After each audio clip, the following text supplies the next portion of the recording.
Science, the supernatural, biblical prophecy, global events that threaten to rattle the very foundation of human existence. Critical examination of the most important issues facing today's modern world. Welcome to the Sharpening Report. The Torah Codes. Might they have something to offer on this election? Next up on the Sharpening Report, we'll be joined by guest Richard Shaw. Richard is a film producer, a Torah researcher, and partner in crime with L.A. Marzulli. Welcome, Richard. It's nice to have you on the show. James, thanks. You seem like a really cool guy, and I'm really glad to be here. Got some really interesting stuff here, and I know, like, I don't know if LA is, we do the Watchers series together, or we have for a long time, and yeah, the Torah Code thing is something I've kind of launched out on my own and done, and I'm still doing that because I find it so interesting. So I have some pretty interesting tables for you today. A lot of people, we put up a YouTube video, just a down and dirty. We didn't even have time to do real nice production on it or anything, but Glazerson, like he often does, just showed up at my door. And and I love him dearly, and so whenever he comes to LA and has some interesting stuff, I always drop everything. Okay, what you got? And we work together for a couple days on these things, and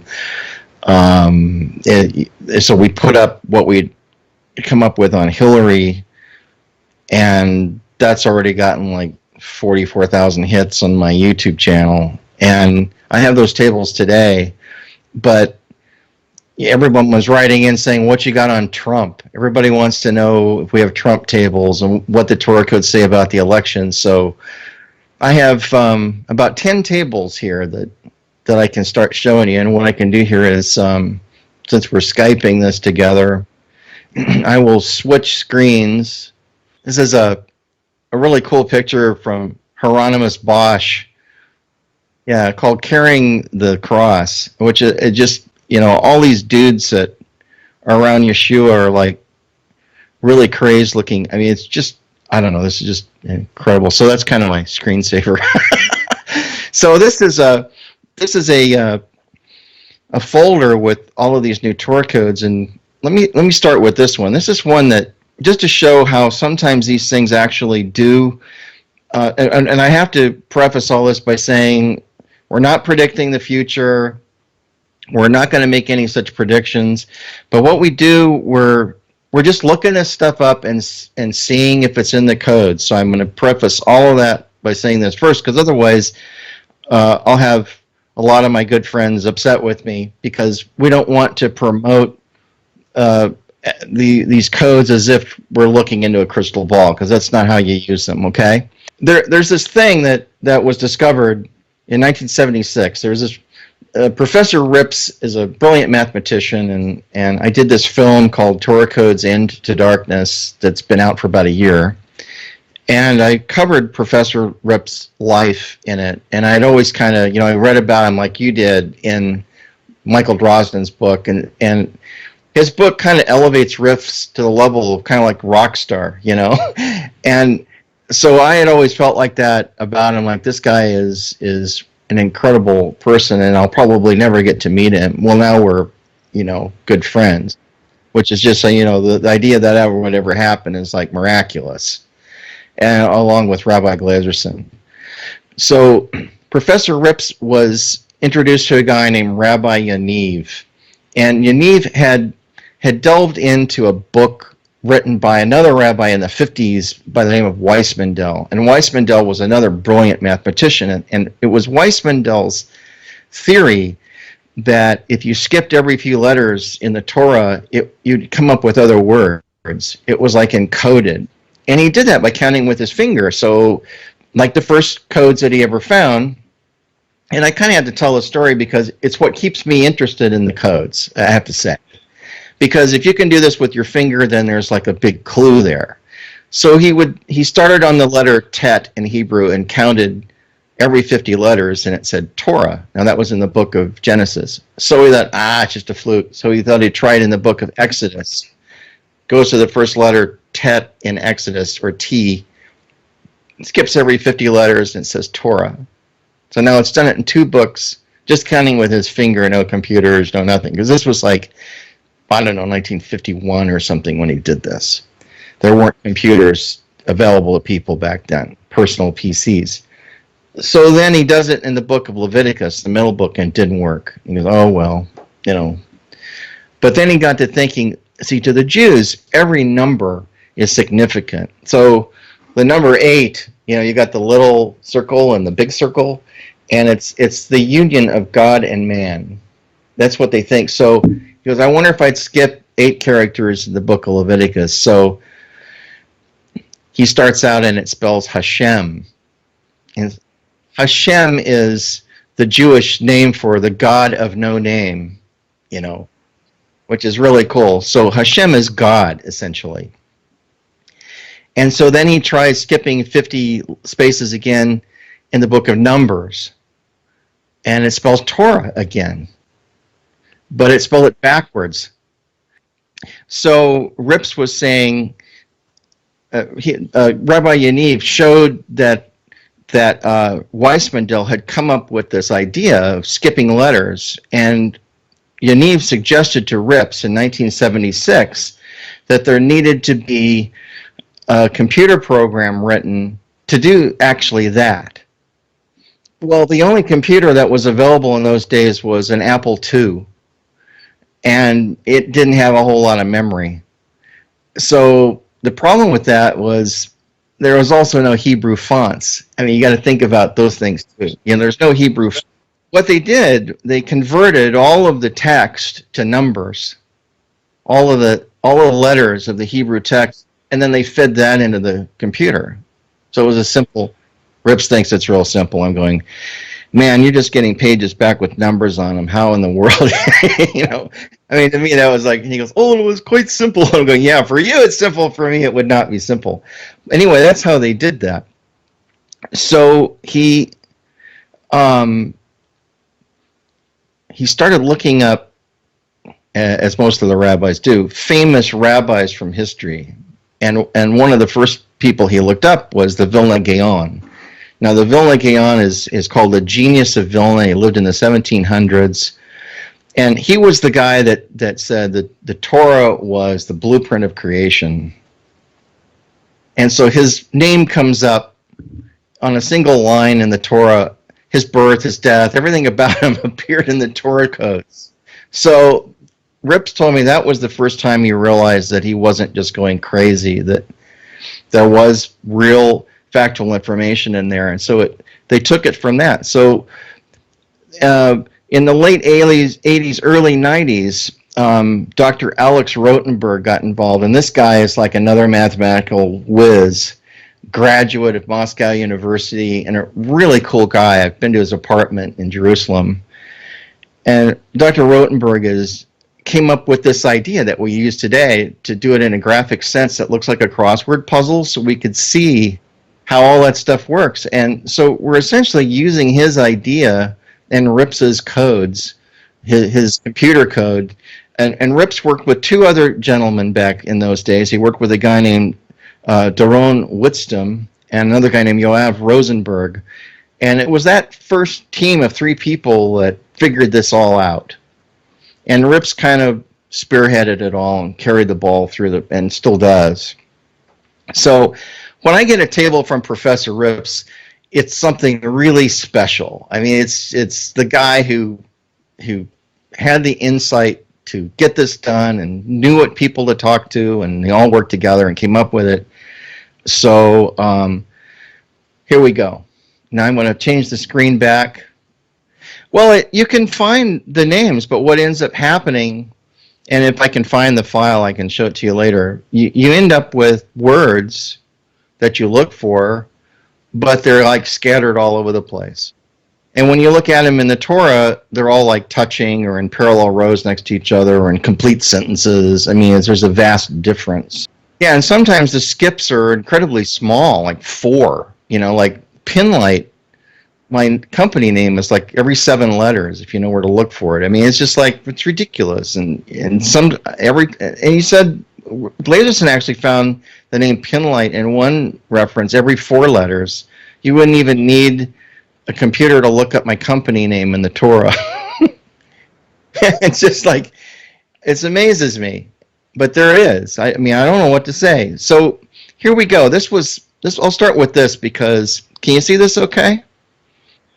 I'll enlarge it a little bit. Now, this is a table I've shown before, but I want to show, like, this was found in 2015, about a month and a half before Netanyahu was reelected. So I want to show you a table that worked. It says Netanyahu, if you can see my cursor there, will be elected. Bibi, that's short for Benjamin. Like all his friends call him Bibi Netanyahu. In 5775, which is the Hebrew year for 2015. And these are like plain text things. It's, I'm your God which took you out from Egypt. It's like I want to rescue you, this kind of idea. And then down here it says on the 26th of Adar, which is like a Hebrew calendar month, which refers to the Gregorian calendar month of March the 17th. That was the day of the election. Will be elected. Now, the mainstream media, this is why this is important. The mainstream media was telling everybody that it was a close race and that Netanyahu may not win. But when I got this table, I'm going, well, this is a pretty decent table. You know, it's like all the information is there. His full name, will be elected, the date, I mean, everything. Sure enough, it was a landslide for Netanyahu, and he won. So, okay, just showing you that first, and not trying to make predictions, but in this particular case, the Torah codes were correct. Yeah, it's amazing. I mean, there is this idea of getting a p-value, which is probability. They call it a p-value, and so they'll run these tables against a million other random texts and get basically it's the Monte Carlo experiment, it's called. It's what the big pharmaceutical companies use to test a new drug against a placebo, and they'll run all these tests and come up with it. Well, they're doing the same thing. Professor Harold can do that in New York, but I've been unable to get in touch with him this week. Maybe he'll call me tonight. So that's the first one. So here's what we found. And we found what we did was we ran tables, and I asked Glazerson to do this, to run a table on Hillary and a table on Trump.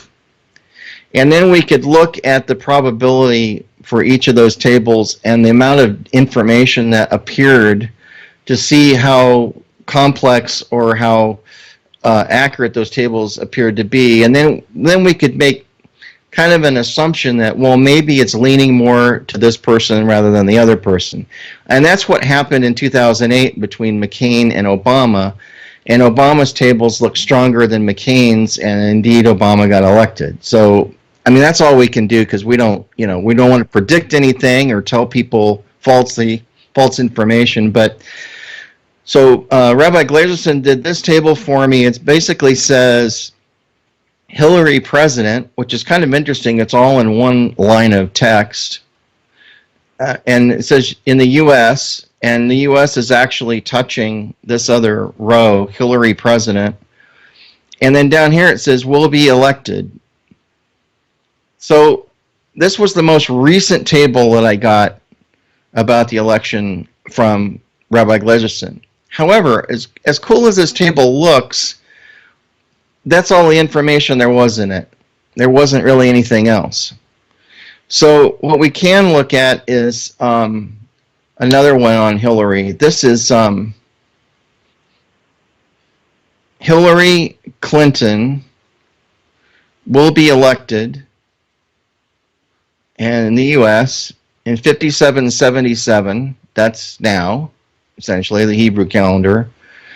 Down here it says Obama, because Obama's connected to Hillary. President. And then in here the word Amalekite came up, which looks to me like it's in the plain text. Like this stuff was like, Amalekite is like not a good thing. It's like Haman, out of the book of Esther, who eventually got hung, was an Amalekite. And so in his historical context in Judaism, Amalek is always considered wickedness or something like that, and Clinton and Amalekite is interlapping here.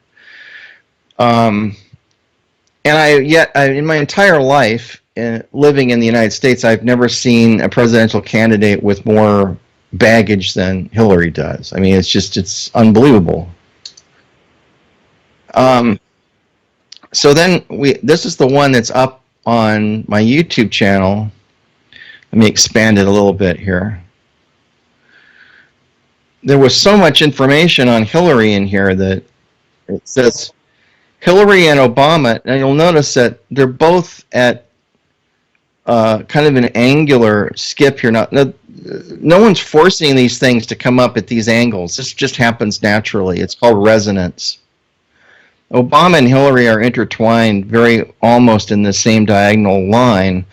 And then this whole sentence that Glazerson found, it says, the abomination unto the Lord, and then here, United States is in the same line with that. And then it says, what is their heart? Like, no one can perceive what's really in their heart. But right beneath the code that says the abomination of the Lord, in the plain text, it says an abomination unto the Lord thy God. So here we have the encoded text and the plain text say the same thing. Right in the center, they're defiled, and then the left, and then here's the year 776, 2016, which is now. Sometimes the years are difficult because is it referring to, see right now, the Hebrew calendar is in 5777 while the Gregorian calendar is in 2016. So we're in an overlap period, so really any year may come up because of that problem. But in the plain text, down below this whole series of words, it says, cursed will be the taker of bribery. Yeah, we'll see down here that Deuteronomy 17:1. What I don't know is if the entire table was found in the book of Deuteronomy. It might have been stretched out a bit beyond that. The plain text is Deuteronomy for sure.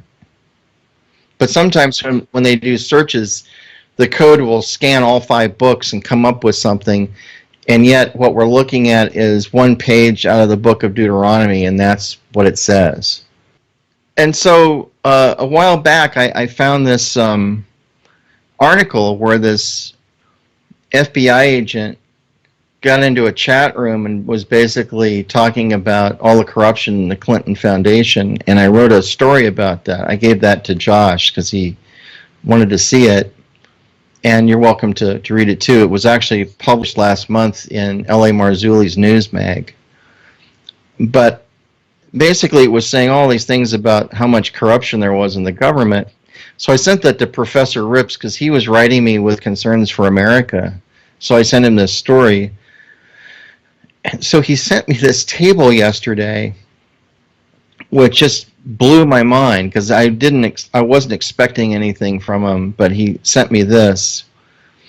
And he does meticulous Torah code tables. Can you see this okay? Basically, these 2 words in a complete sentence is really corrupted. That's what that says. Up here in black is the word Hillary, and it's only at a skip of 34 characters. It's, nothing out of, 308 something thousand words. It's 34 characters, and crossing it is foundation. So it's Clinton Foundation really corrupted.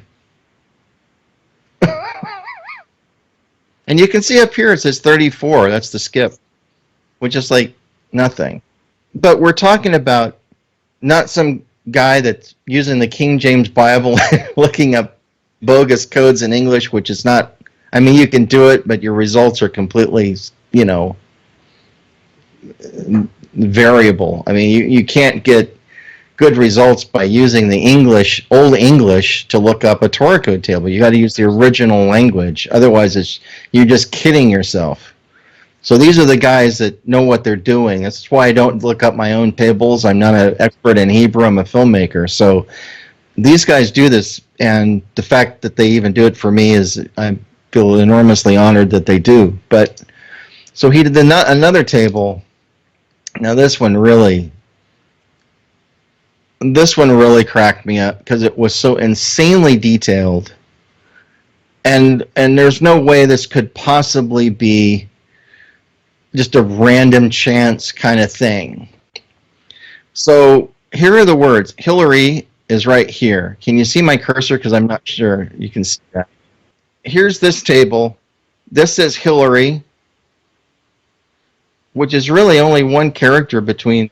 I mean, it's just, there it is, Hillary. And then down here, which is really stunning, Comey covers up.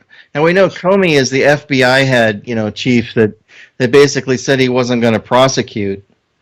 And Comey covers up is in a skip of only 513 characters, which is just nothing. For it to be in this sentence, one time in the Torah, so this is Comey covers up. And then right here, if you can see my cursor, for the male, and on the same line it says servers, actually has servers for the male. Now, Rips is a really smart guy. He knows what all this means, just like, he's totally into it. So what's interesting, servers for the male, this is for the male right here. That's what for the male is. And servers is intertwined in this line of text. There's like more than one word on top of each other, which is really crazy. So down here it says making use by their foundation. So the green is making use. The red letters over yellow is by their foundation, and then the black letters in between here are servers. So I mean, all of those words are encoded and overlapping in the same line, which, I mean, they're all about the same thing and all encoded in a vertical row. I just thought that was just unbelievable. Yeah, it's totally encrypted. It's encrypted like the NSA would do it, I mean, it's just, I always tell people this, there's that expression in the book of Daniel that says, shut up the words and seal the book until the time of the end. I always say, well, how would you seal a book that everybody's already reading? And you'd encrypt it, right? You would encode it. And then when you have the technology available, you decode it and you find out what's in there. I think that's what's happening. This is one I didn't show. This is Hillary sick. Now I need to move it off this way, you were saying, right? So in one line of text, and this is Rabbi Glazerson found this, it says sick Hillary or Hillary sick, if you read it from the bottom up. And you'll notice here you can count the ELS is the same. The number of letters skipped is the same for this entire sentence. And it's a vertical column like Professor Rips does it. Off to the right is with infection, because in Hebrew, I was asking him, I said, okay, how do you say pneumonia in Hebrew? And their translation of it, and even looking it up in the newspaper, which we did, we looked it up in the Hebrew newspaper just to see what the modern phraseology is. It's basically, and it means an infection of the lung. That's how they interpret it. So over here we have with infection, and then over here lungs, the date 2016, and then under here the woman. So that just happened to be there. The woman, Hillary, is sick with infection of the lungs in 2016. That's a pretty bizarre table, because I mean, why would you think of even looking something? See, this is why you can't predict the future. How would you know Hillary is going to have pneumonia in the future, or even think of looking that up? You wouldn't. You'd have to know enough to put those words in to see if they're there. So here's the first Trump table we have. The word Trump is there, but it's kind of off to the left and kind of by itself, which to me isn't always all that significant. But then when you come over here, we have a date, 5777. Down here it says lover of Israel, which we know, a lot of Trump's family, I can't remember if it's his daughter or what relationship she was, turned to Judaism. So he has connections with Israel, which I think is a good thing. Here in this line of text it says Donald will be elected. Trump is on the other side that I just showed you. U.S. President. And then Chesvan. And the number that came up here was November 8th, which is the 7th of Chesvan, which is essentially, that's the Hebrew calendar month, the second month of the year 5777. On the 7th of Chesvan is when our elections actually start. So the 7th of Chesvan is November 8th for us. And what makes this table interesting is that there's so much other information like that, rather obscure. Why would all that be in this table? So that is kind of fascinating. So then, this is probably my favorite Trump table. Yeah, this one's really great. So it says Donald Trump, lover of Israel, all compacted together. Right next to that, will be elected, U.S. In the second month, which is Chesvan again. I hope I'm pronouncing that correctly. That says in the second month, and that's in the plain text. Down here, that gives the month and the date, November 8th, the president, to the U.S., and the year, 5777. All that information is in pretty close proximity. There's no words like off to the edges. It's all like clustered. That's, Donald Trump. There it is. It's very easy to read that.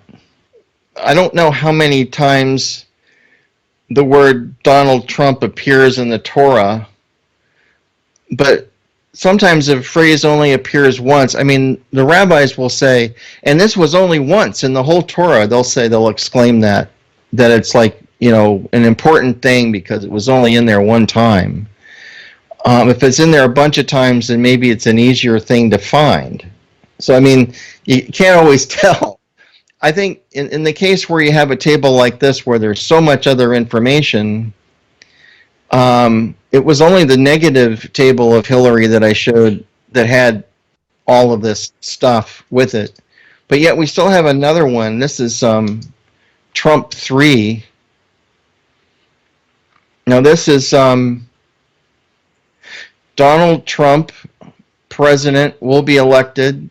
Here's the month again, November 8th. In the U.S., 5777. That's a pretty tight table too. So, and no negative Amalek references or anything like that.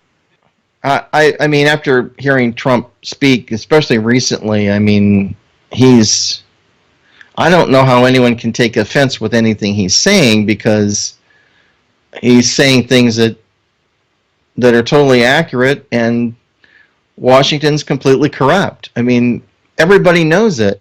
In the mainstream media is down to 6% popularity at this point. No one even believes our media anymore.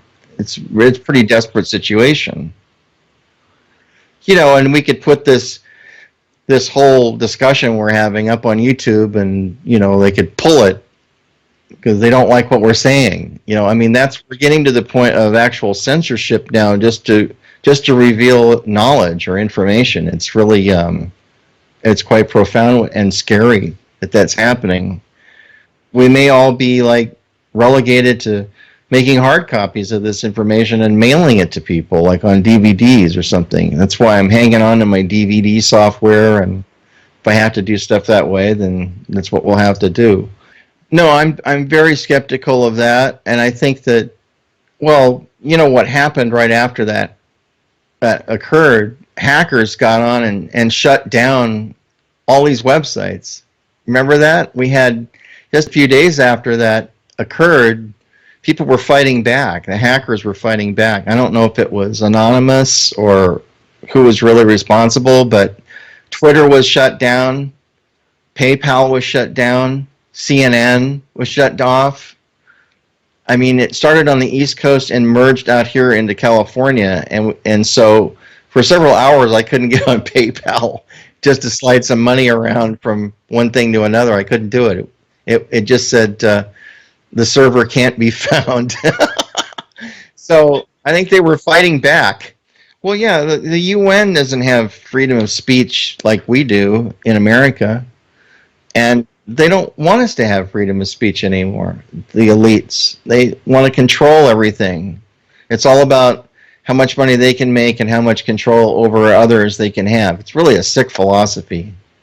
I mean, it's like, why do you want to control everybody? Let people just live and do their thing. But, you know, with Obamacare collapsing and all of these other things, everything that they proposed has failed. And yet, there's so many people that are still voting for Hillary, and I just can't even understand it. And they'll say, I've heard people talk about, well, how would you vote for Trump when he's done so many terrible things? And I'm going, well, I mean, he hasn't murdered people. I mean, Hillary seems to, I mean, if someone gets in her way, he just disappears. I mean, this has happened over and over again. In fact, who's the guy that does silence, I kill you? The really funny, he just did a piece that is just hilarious. Yeah, and the dead terrorist thing, and he did this thing where he has this, he has all these mannequins that come up there, and a gun comes up and goes, oh, I'm sorry. If you say anything bad about Hillary, so he was making fun of the whole idea. So, and then yesterday, I was talking to an old friend of mine. We had dinner together in Hollywood, and he was out here for the SMPTE conference.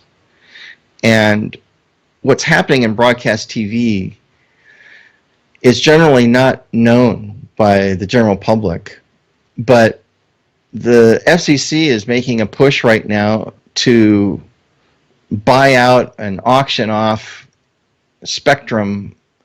And I don't know what the lower end of it, where they're going to start. Like out here, we have Channel 28, UHF television, people that still are using rabbit ears.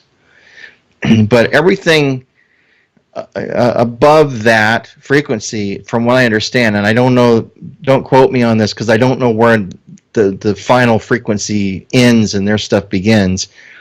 But all of the higher UHF frequencies are being auctioned off and sold out. And all of the stations that are using those frequencies either have to move their spectrum to someplace else or be bought out and go out of business. And that spectrum is going to be handed over to Verizon and AT&T. And what's going to happen is that they're changing the digital television spec to be able to use IP information. So you'll be able to broadcast packets of digital information over a tower. And it's like super Wi-Fi. So basically you'd be able to, I said, well, if you're doing this, then not just watching streaming HD video, through this new digital system that's broadcastable, but I said, you'd be able to download many applications. And he goes, exactly. And he said, it's the Internet of Things. So everybody that, is using the internet to turn their lights on in their house when they get home at night, or see if they got enough milk in the refrigerator, all that stuff is going to propagate a lot more than it has. And I think that this is the way it's going to be done. It's going to be a broadcastable signal where you can send IP packets of information out, and it's a brave new world. And now that level of digital they're calling legacy digital TV. It's already legacy digital TV. And amazing. I mean, how long has digital TV been out? 10 years? No, it hasn't been. Remember, people were getting converters for their analog sets? But now you hardly need that, because if you buy a flat screen TV, it's already digital ready, but it's going to be, people are going to be, well, and they already are. Some TVs have USB ports on them now and everything else, and even just the idea of connecting RCA cables up to your TV to pass sound and picture. I mean, nobody does that anymore. It's all this one HDMI cable, and that's pretty much it, including your little power amps that you have hooked up to your system or just using HDMI for audio and video. So everything is like changing rapidly. It's all like changing. And I think this has something to do with just control. I mean, it's technology, which I love, and I love seeing things where new ideas are spawned, but it's moving so fast that some people are getting left behind, or they don't understand how to do it, or they don't understand how this works in the first place, and now it's already changing again. So, well, some movies still are only available on VHS, believe it or not, but there's no longer any company building VHS decks anymore. They stopped that a few months ago. Yeah, I think they've all stopped, and so I've hung on. I've got an old Sony VHS deck that was kind of a pro version one. I've saved that, and I've got another one that will copy VHSs to DVDs. But even DVD technology is kind of bogus, and yet everybody likes it. I mean, we did the Torah Code film that I produced, and we came out, I said, I want everybody to see this in high def so they can really see these tables clearly and read them, not humming in, NTSC. So I did it in HD and did it on Blu-ray. And still everybody was asking for standard def DVD, so we included that in the box with the Blu-ray. So you actually get 2 discs. But then we had another line of folks that, especially in Israel, a lot of people in Israel still don't even have a Blu-ray deck yet, even though they're cheap. You get one for $50, but a lot of people don't have them yet. So we did a special version of the film just on regular standard def DVD. And those outsell Blu-ray 3, 4 to 1, I would say. And it's not even that they're that cheap, much cheaper. We're selling the Blu-rays for what it costs us to make them, dirt cheap, and yet the DVDs that we make are like $14.95, and there's only $2 or $3 difference between getting 2 discs or 1, and still everybody buys the standard def disc. So I think that's going to be the case for a while, and even if the internet goes down or they take our freedoms away from us, we may all be watching DVDs if we want to disseminate any information. So I'm just throwing that out there. It's a bit frightening, and I have to lay a lot of the blame on Obama. I mean, he's the one that's been leading us down this path, and he shows great favoritism to the Muslim Brotherhood and to the whole Muslim thing, and doesn't even mention Christianity hardly ever. And so it's really hard to believe him when he says he likes this or like that, when his actions speak louder than words, in my opinion. America the citizens are too sheepish. I mean, in some foreign countries, they take to the streets and go, no, and set stuff on fire and everything else. And we're like, oh, well, I wish you hadn't done that. What's on the NFL this Sunday? It's like, that's basically it. We're so like, it's, I think some people also believe, like, well, what can we realistically do about this? Because it's so entrenched. And I think with Trump running for president, of course, Michael Moore just came out and said, Trump is like a big FU to the whole Washington regime. It's one way that people can fight back. And I tend to agree with him. I think people are so fed up with it, all the corruption and, special interest groups and lobbyists and everything else, that, Trump is the only guy, because he has so much money, that isn't intimidated by it. Kennedy was going to do a lot of things that angered the elites, and they killed him. So we're kind of afraid if Trump makes it that they would try to do the same thing. Even Reagan had an assassination attempt on him, but it wasn't successful. And, they talk about, womanizing and all that, and Kennedy was known for that. But, yeah, so it's like we got Bible patriarchs that were murderers and and we're the womanizers and everything else, and yet David was considered a friend of God. So go figure. It's like it gives us all hope. Like, well, we're not perfect. God has enough mercy to love us anyway and know we're going to screw up, and he still has us here to do a specific thing, and so we just do the best we can. Yeah, and then God has the nerve to say, I'm the God of Abraham, Isaac, and Jacob. And all these guys, it's like, wow. Really? It's like, Abraham, lied about his wife to the Pharaoh, and he had to clean that up, and, and all these other things happen, and yet, God thought Abraham was a pretty cool guy and spoke to him, told him to go places, and he didn't know where he was going, and God kind of led him to the next thing. I mean, it's all like, and then Jacob was a trickster, constantly pulling, tricks on people, and he got his birthright by doing a trick on his brother Esau, So it's like, and yet God said, I'm the God of Abraham, Isaac, and Jacob. It's just God, it's the same kind of thing that always cracks me up when you read in the New Testament, and the Christians are reading about Yeshua, and he meets with Nicodemus in the middle of the night. So, my Jewish good friends would probably take offense at this because they're not allowed to even have a New Testament. But when you look at it in this light, that Jesus was meeting with a Jewish guy to answer his questions, so he wouldn't be seen next to the Son of God and answer his questions. And Jesus was like cool with that. It's like, okay, well, let's meet over here. No one will see us over here. I mean, it's like, wow. I mean, that's just like, that's so amazing. I mean, I found this movie the other day that was like, and maybe you've seen it. It's called Risen. It's a really nice production. And I'm sometimes I'll get on Netflix and I'll rent a Blu-ray, and it's a film about Yeshua or something, and I'm always going, oh man, this is going to suck. I know it's going to be really stupid. Everybody's going to have English accents, and he's going to be saying dumb things. How lots of Christian movies. But this movie was really cool. I mean, this was like believable, and it was beautifully shot, and they rebuilt like parts of Jerusalem on a set and made it look really believable, and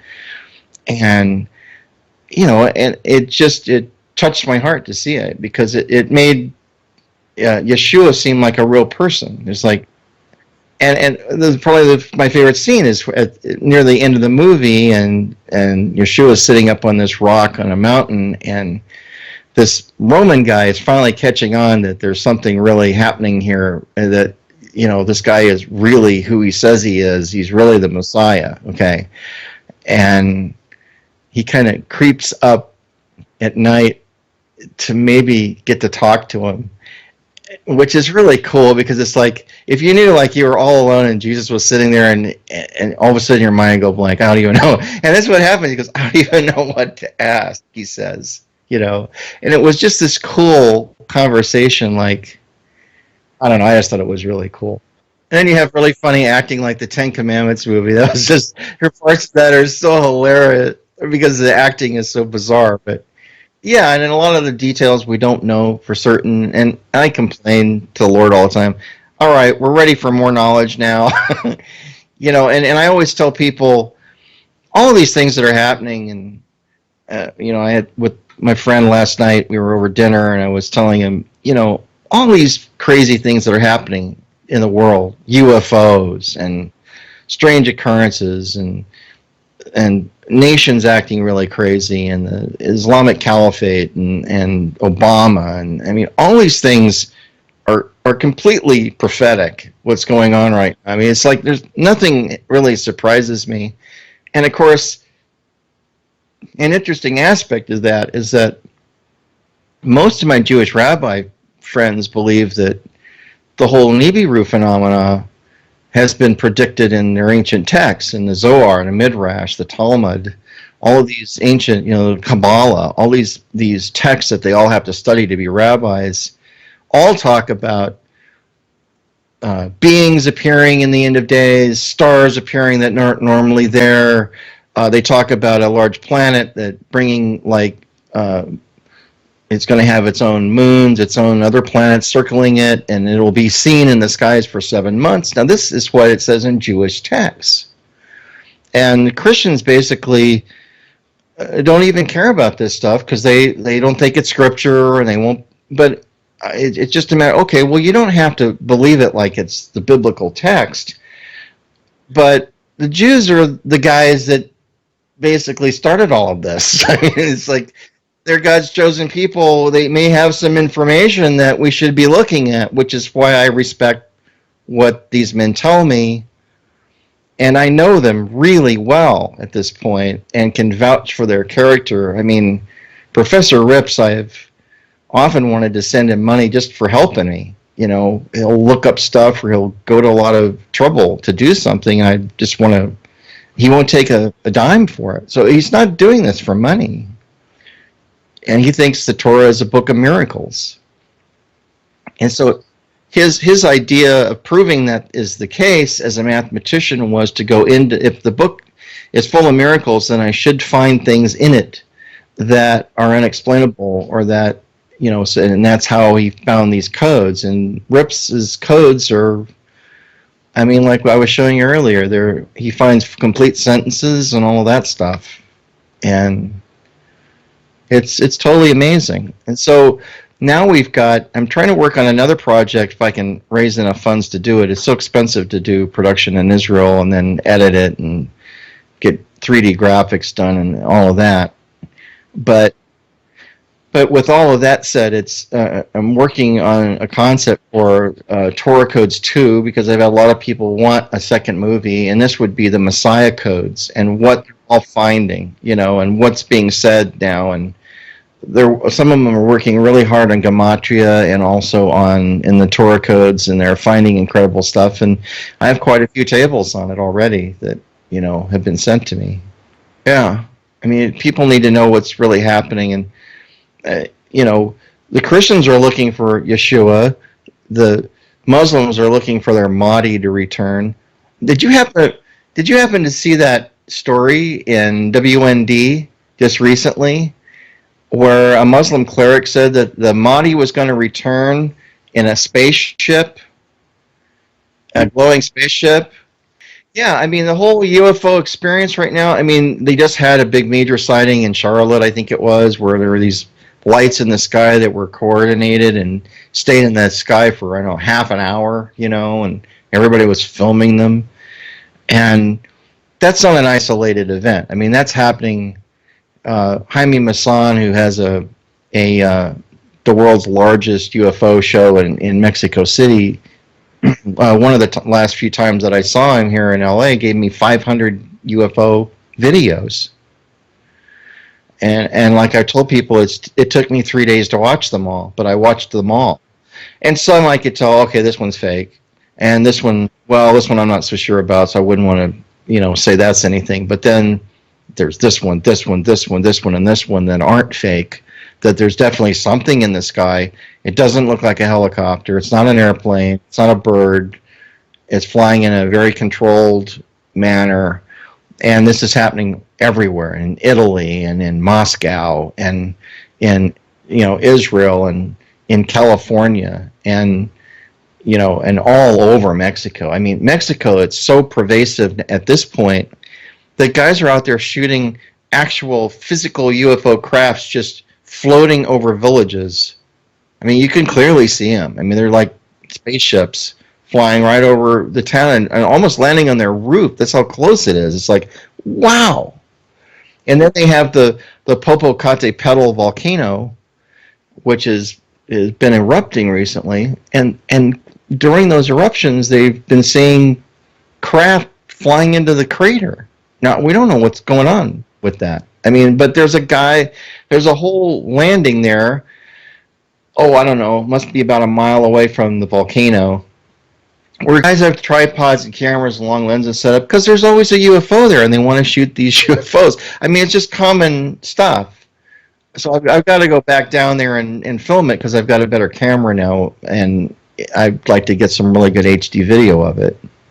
Well, there's this theory that, you know, they're here from other star systems or other galaxies, and yet there could be an interdimensional aspect to all of this going on, and yet there could also be their ability to pass through matter. I mean, do things that to us are impossible, which we realize, well, that may not be. But then on the other hand, you got really brilliant guys like Chuck Missler that think this whole thing is a digital simulation, and you've got lots of scientists that have come out and say it's a 1 in a billion chance that we're not living in a digital simulation.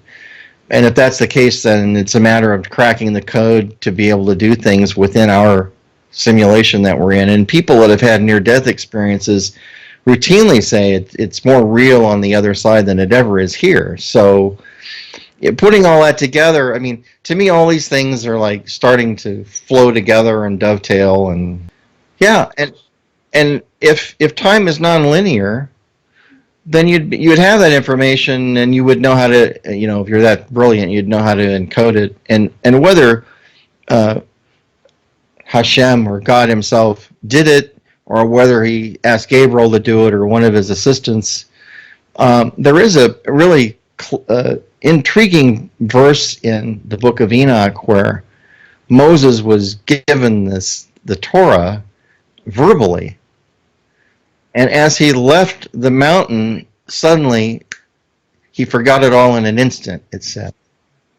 It's like what people say when they're abducted and they can't remember anything that happened to them afterwards. I mean, these things are so similar, and sometimes it's a little creepy. So then one of the angels was told to write it all down and give it to Moses as a gift. Now that's what it says in the book of Enoch. So Moses comes walking down with this gift of the Torah that was written out for him. Now, maybe as kind of like a little added benefit, they encoded it for us, because it wouldn't have been of any use to Moses. But if we're supposed to know these details now, which a lot of people think is the end of days, then why not put a code in it that now we can crack that we couldn't have until a few years ago? It makes sense. Yeah, there is this unfortunate occurrence where that's true, especially with a lot of the Orthodox rabbis that can't see, even within the Tanakh, the scriptural references towards Yeshua. They fail to see these very clear connections. I mean, Psalm 22 opens up by saying, my God, why hast thou forsaken me?" That's what it says in the Psalms. And then, and then of course it's what Jesus says when he dies. But all of these things are predictions of future things that are going to happen that the New Testament concludes with, in my opinion, and I'm not saying that, and I have to be very careful because I love my rabbi friends that I've gotten to know. And when I first started this project, I didn't know a rabbi. I didn't know if they'd ever talk with me, and never did I expect to be such close friends with them, so I would never harm them or hurt them. And yet we now exchange information freely, and I've even had some questions like, well, what do the Christians think about this? Which is that's really inspiring to me, because it's like, okay, now we really are communicating back and forth, and well, we think like this about this particular thing means this to us, and what does it mean to you? Because I'm just as curious of why they believe what they believe as he's is curious about what we believe. It's like, I want to understand where this all came from and how it got off track, and I just find that interesting. And we've got to be Christians in the our Jewish roots for Christianity. We got to put all of these differences aside and get back together somehow, because there's so much great information there. And I'm not saying you have to embrace Judaic law or anything like that, or bow down in front of the Torah, which I see them do. If you go to a synagogue, there's services they have where they actually put a crown on the Torah, and it's like the Torah itself becomes God, and they all fall prostrate to it. It's like, it's amazing. Yeah. I'm afraid that's so sometimes. And yet I respect the Torah probably more than I ever have before, because when you really think about it, as it's a very mysterious set of books. I mean, it's given to Moses on Mount Sinai under really strange circumstances. And some of the codes that I've seen, especially the ones that Dr. Rodenberg came up with, he wanted to find out what was going on during that time. And God used to talk out of the mountain, and it used to rumble, and I mean, all this cool stuff used to happen, And I've told my friends, I said, well, if that was happening when I was there, I'd want to lay down on the ground and kind of soak it up, because it's like as close as I can get. And they weren't allowed to get too close to the mountain, under penalty of death, And according to his Torah Code tables, they could get within 12 miles of Mount Sinai. 12 miles. But Moses were actually allowed to go up there. I don't know if it came out of the Midrash, which is like one of those third-party rabbinical texts, or the Zohar, but apparently when God would speak to Israel from the mountain, it was such a shock that their spirit would come out of their bodies, and their bodies would fall limp to the ground. And so they were asking Moses, enough already, we can't take this anymore. It was like they were just freaking out. And I suppose if you weren't ready for that and knew that the voice of God was going to suddenly speak, and it scared you out of your body, and you were like floating in the air going, whoa, maybe that's a little too much. But that's why we needed Yeshua. No, and it's like, I think I could stand it if I knew it was going to happen, not if it just happened without me being prepared for it. But I think that's really what was going on. That's why I think they didn't want it to happen anymore. Crazy stuff like that. Yeah, which happens to most people that have encounter with angels too. The same thing. They fall to the ground as dead, and Gabriel has to come over and tap you on the head. Hey, stand up. You're okay. But again, that's because of that weird telepathic thing going on. Apparently, it seems to be all through scriptures that's what happens to people. It's just kind of, we can't handle that much potency. It's more than our little pea brains can deal with. Most of these abduction cases that you read about, and there's been a ton of celebrity musicians that have said they've been abducted. This includes Sammy Hagar, who used to play, on stage all the time, and possibly even Cat Stevens, that had and was abducted at one point, and many others that say that they have been. I find that kind of interesting. And I had this guy that called me about a year ago, a friend of mine, said, Richard, we want you to talk to this guy about how you start a company. I was like, well, I'm not any real authority on that. I mean, I've kind of done my own little company, but no big deal. And we got to talking, and he asked me, well, what do you do? I said, well, I'm, working on all these different projects and the Torah Codes and UFOs. And when you say UFOs, then all of a sudden it opens up kind of another window into things. And this is because of my work with L.A. Marzulli that I've been doing this, but I was interested in it even before I met L.A. And then he comes out and says I was abducted. And even his friend didn't know that. And so I started asking him questions about it. He had since accepted Yeshua, and when they came to get him, he just said, no, I'm not going with you anymore. And basically, since that, they haven't bothered him. No, it doesn't always happen like that, because I remember Roger Lier, who we used to work with till God bless him, he passed away in 2014. Roger was a really close friend and really smart and just a lot of fun to be with. He was the alien implant expert, He's in a lot of the Watchers films that we've done. And I was at some meeting with him where someone said, well, if you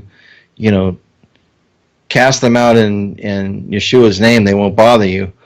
And then another guy stood up, and these are all people that have had experiences with aliens at this group meeting that I went to, because I was curious what people were going to say.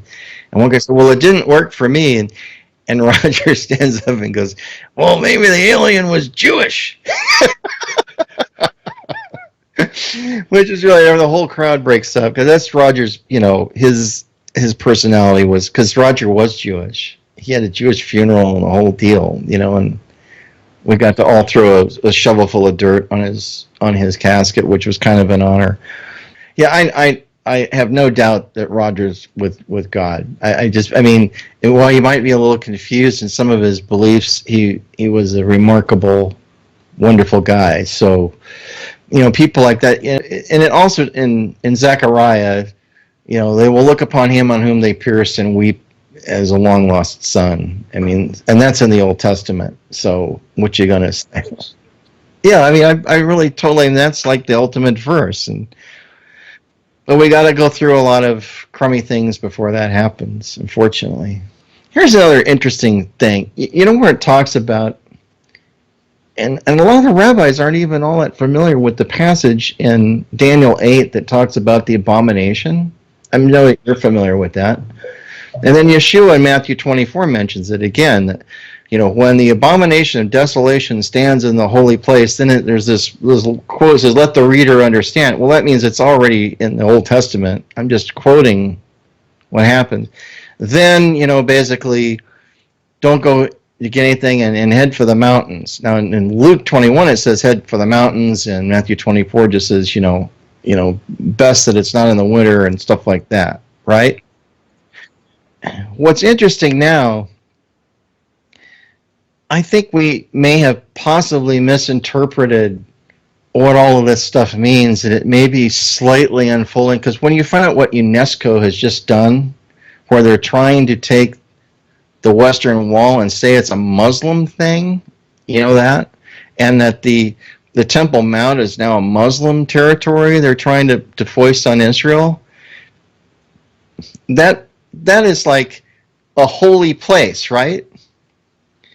And for years we've always kind of thought, well, this Antichrist character is going to come stand in the temple. Well, it doesn't say that. It just says, come and stand in the holy place. That's all it says. So, and I'm not saying Obama's the Antichrist, even though there's a lot of people who think he might be. It's an unbelievable percentage of people that think that. But just for discussion purposes, say Obama is the Antichrist. Would anyone be surprised if Obama, who's basically a Shiite Muslim, and all the Iranians know it, came and stood on the holy place that's Muslim, now Muslim territory? Would anybody think that's weird? I don't think so.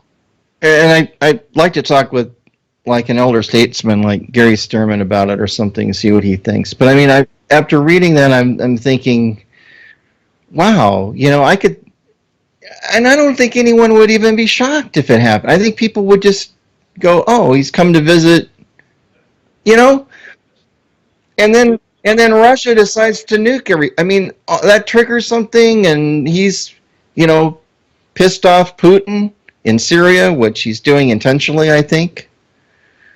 And Putin's trying to keep Assad in power so that the whole nation doesn't go into anarchy and ISIS rule the whole territory. And Obama is like fighting for the rebels. The opposite. It's just crazy. But here's the interesting thing about that is, like, why would he send everyone to the mountains? Because I've been to those mountains around Israel. I've hung out there, and I've gone into the little shepherd's caves and checked that out. And I'm thinking, well, if there was a nuclear war, I don't know how safe this area would be. But then I learned that Israel was building fallout shelters in those mountains. So now in Luke 21, where it says everybody flee to the mountains, why would they do that? Because they're going to the fallout shelters. So isn't that weird how that now makes sense, where before I couldn't quite understand, is it nuclear? Is it what's really going to happen, where the tribulation? And most of the rabbis don't think that, they think there's something coming like that too, where Well, they think 2/3 of the people of the earth will be destroyed. That's what their texts tell them. I've been to the border there between Jordan and well, actually, I was at Gilgal, and there's like a minefield between the two areas because they had people climbing over the fence from Jordan getting into Israel. So now that there's a no man's land that's about, I don't know, 10 feet wide with mines on the ground. So you don't want to go that way. I mean, I'm writing a book about it right now. If I ever get it done and find a publisher for it, I gave the story of how it all happened because it's so bizarre. And now Rabbi Glazerson's going around telling everyone it was divine and how I met them. And I had nothing to do with it, actually. I had a conversation with a friend of mine. He gets on a plane. His seat assignment puts him next to Professor Reelection, and I was connected because of my friend's airplane trip.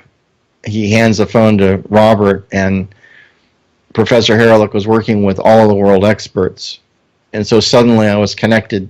And then, like a few months after that happened, I wrote Robert and I said, have you guys found any new codes? Because there's a guy that may want to invest in doing a film about it, and I'd like to just show him something cool to whet his appetite. And he writes me back, Professor Rips and Rabbi Glazerson will be in Los Angeles tomorrow. Now, I didn't know they were coming, and now I had his cell phone number. And in the book, I'm a little bit, I don't even know what to think. First of all, will they accept me into the Jewish center there, and secondly, will these guys even talk to me? I just didn't know. And it was Professor Rips, and I'd never met Rabbi Glazerson before, and we talked all afternoon. It was just incredible, and we were sharing thumb drives of Torah code information back and forth, and that's how it all started. And I had nothing to do with it. It was just like these things just fell in place. So at a certain point, when all these things seem to happen, you get the idea that I guess I'm supposed to do this. I guess I'm supposed to, and I didn't produce the first film until I started working on it in 2014 when the money became evident to start on it. And by that time, I really knew a lot about how the codes work and how they do it and who the guys are that really I could trust and who the guys I didn't want to be in the film were. And that's when I made the film. But it took that many years of prep. And during that time, I got a different impression about who these men were. And one of the times was when Professor Reelection, I was at his house, and Rips and Glazerson also showed up, and this is in New York. And everybody leaves, and I'm alone with Professor Rips, and I have to tell you, I was really kind of nervous about that. What am I going to ask a guy that's this brilliant? I don't have anything important enough to even say, And I said, tell me about your story of when you were going to set yourself on fire to protest the Soviet invasion of Czechoslovakia, and he told me every minute detail, and it was just riveting. I just was sitting there. That's why I put it in the film, because after he spent that time, I couldn't get it out of my head, because he told me exactly what he went through and why he felt that way. And I've never talked to anyone who tried to set themselves on fire before. It's a really traumatic thing. And this is before, he was raised an atheist. And when he got out of prison, it was kind of a psychiatric prison, they sent him to Jerusalem, and there he's exposed to all of this stuff, all these rabbis, rabbinical dudes walking around with Torahs and studying all this, and it was all new to him. He didn't know anything about Torah, so being as brilliant as he is, he decided to start studying it. What is this Torah that everybody's talking about? And then he, with a big smile when I was interviewing him for the movie, he was saying, and I realized that the Torah was a book of miracles. And while I knew the book really well, it's the story of the creation of Adam and Eve, of the giants, of the flood of Noah, the Tower of Babel, and all these different things happen. All these cool, interesting, story of Joseph and all that stuff. There's an amazing book of just the book of Genesis. If you just had that, it's really cool. But I'd never thought of the book as being a book of miracles, because when I think of miracles, I think of Yeshua more or less healing somebody, or he's walking on water or something. But then in the Torah, we've got the Red Sea parts, all of these really major things, and then we've got stuff where actual technology may have been involved, like the ephod. You'd wear it and you could ask it questions, and the stones would light up a certain way, and it's like, what? And they don't really tell you this stuff in church, not the cool stuff. I bet a lot of this stuff will suddenly appear, and I think some of it's probably still in Israel, hidden away in caves or underground somewhere. Rabbi Glazerson says, it says in their ancient mystical texts that in the end of days that the Goyim, which is us, the Gentiles, will be leading people to the Torah. It's not the Jews. They'll have given up on a lot of this stuff. And we see the infiltration of the left in Israel to a huge extent. Even like the Times of Israel has become really a left-wing paper, where it didn't used to be, but it's kind of followed like American press. It's disturbing to me how these things are all going that way. But I guess we should expect that to happen since of the times in which we're living. But it's all kind of tumbling in on itself so quickly that I don't know. We just have to pray that we're in the right place at the right time, or whatever. And then, of course, there's the theory that perhaps the Torah Codes is the book of life, and I that was mentioned when I was on George Noory's Coast to Coast AM show after I put out the film, and some guy called in from Canada in the middle of the night asking that, and that's a topic that Rabbi Glazerson and I had discussed more than once, and I said, wouldn't it be ironic if all of our names that are in the book of life are encoded in the Torah Codes, and so they're all in this book we've been carrying around our whole life? I think that would really be kind of poetic if that is really the case, and it wouldn't surprise me if that was true. So that's when George Noory wanted to know if his name was in the Torah, and so the professors and Rabbi worked on that for 3 weeks, looking for George Noory in the Torah Codes, and found incredible stuff about him. It's up on my website if anybody wants to go to pinlight.com. They can see it, but basically the coolest one I thought was the one Professor Rips found, and in one sentence it says, George Noory, radio broadcaster, but then in the sentence it says, loves the paranormal but clear cut. And when I got that, I'm going, you're kidding me. George is a really good guy. I really like George a lot. He's helped us out so many times, and we try to send him stuff that he might find interesting to help him with his show, and he's a really good person, and yet he's very level-headed. He's not doesn't just believe everything he's told, and he enjoys the paranormal, but he's very clear-cut, and Rips found that whole phrase. How he thought of looking up that sentence, I have no idea, but it was all encoded. Yeah, I'm not a preacher. I'm not out there to try to, make a big name for myself or anything. But I am really interested about this stuff, and it keeps falling in my lap, and so I get excited about it. I have to tell people, what's going on. Oh, well, thanks. I have 2 sites. One is pinlight.com, PINLIGHT, and the other is endtodarkness.com. And I have a YouTube channel too, a Pinlight YouTube channel. If you go to YouTube and hit Pinlight, you'll find it. And there's stuff up there, all sorts of various videos.